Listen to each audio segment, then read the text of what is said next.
the next day. What I care about the fact is that no one is telling the American people the truth. The truth is that Biden didn't do this to us. Our Republicans did this to us too. Ironically, not Democrats.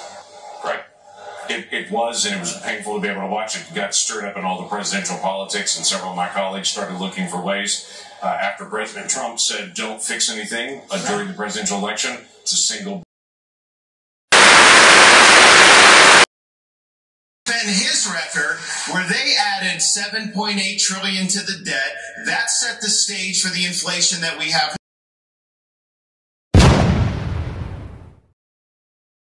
Victory that every conservative should celebrate. We crushed crooked Joe Biden's disastrous open borders bill. Crushed it. In fact, I had a popular commentator 4 weeks ago that I talked to that told me flat out, before they knew any of the content, nothing was out at that point, that told me flat out, if you try to move a bill that solves the border crisis during this presidential year, I will do whatever I can to destroy you. And they need to make sure they understand these are taxpayer dollars. It's not their dollars. And while they're all saying this, you have Ron DeSantis, you've got Tim Scott, you've got Mike Pence. They all voted to raise the debt. And Donald Trump added $8 trillion to our debt. And our kids are never going to forgive us for this. And so at the end, it was painful to be able to watch. It got stirred up in all the presidential politics, and several of my colleagues started looking for ways. After President Trump said, don't fix anything during the presidential election, it's the single biggest issue during the election, don't resolve it.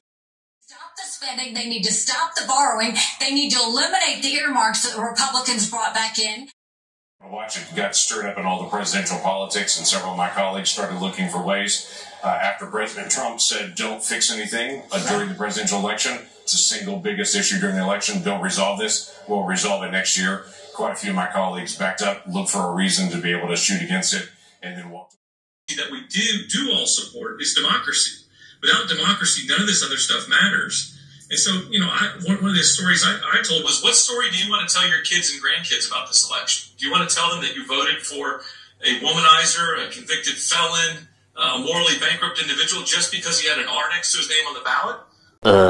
Become president and you don't like somebody, or if somebody's beating you by 10, 15, or 20 points like we're doing with crooked Joe Biden, let's indict the motherfucker. Let's indict. Sick and tired of making excuses at the water cooler, at church, even at the kitchen table for Donald Trump. And you're starting to see the soil soften. The trajectory of Kamala Harris, although we don't agree, lockstep on policies, the trajectory of stability is outpacing Donald Trump exponentially right now. In suburbs just like I live in here,